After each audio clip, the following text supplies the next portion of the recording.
हिमाचल प्रदेश जैसे राज्यों में देर से हुई बारिश के कारण फसलों को हुए नुकसान के चलते राष्ट्रीय राजधानी में सब्जियों के दाम आसमान छू रहे हैं।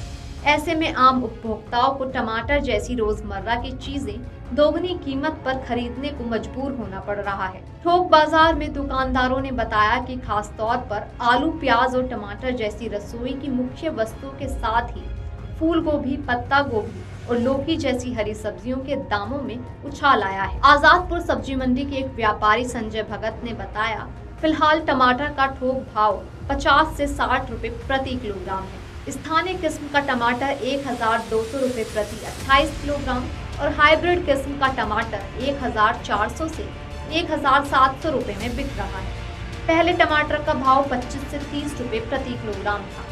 उन्होंने कहा कि थोक बाजार में अन्य सब्जियों की कीमत करीब 25 से 28 रुपए प्रति किलोग्राम है।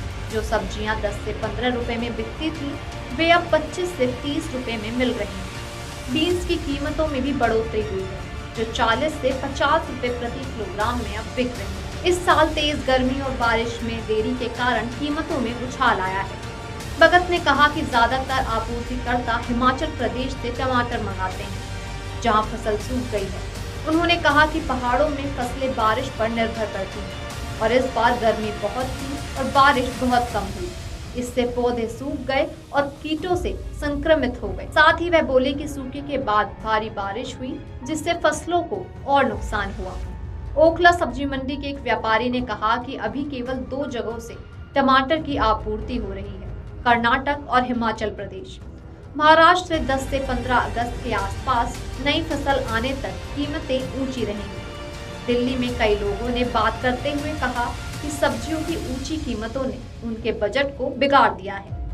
लक्ष्मी नगर सब्जी मंडी में किराना का सामान खरीद रही एक महिला ने बताया कि मैं सीमित ही मात्रा में सामान खरीद रही हूँ और सिर्फ वही चीजें खरीद रही हूँ जो रसोई में बिल्कुल जरूरी है। आम आदमी सभी सब्जियां नहीं खरीद सकता।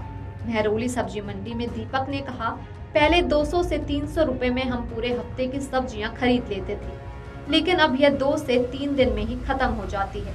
रसोई का बजट संभालना मुश्किल हो गया है। दूसरी ओर कीमतों में बढ़ोतरी के बावजूद कई रेस्टोरेंट कीमतों में बदलाव करने से बच रहे हैं। कनॉट प्लेस में जॉन रेस्टोरेंट के मालिक और national restaurant association of India के कोषाध्यक्ष मनप्रीत सिंह ने कहा कि ज्यादातर रेस्टोरेंट में निश्चित मेन्यू होता है और उनके पास नियमित ग्राहक होते हैं, इसलिए वे आपूर्तिकर्ताओं की तरह कीमतों में उतार चढ़ाव नहीं कर सकते। साथ ही वह बोले कि इससे हमारे मार्जिन पर दबाव पड़ता है। हम अपनी कीमतों में बहुत अधिक वृद्धि नहीं करने की कोशिश करते हैं, लेकिन कभी कभी हमें अप्रत्याशित लागत वृद्धि के कारण ऐसा करने को मजबूर होना पड़ता है।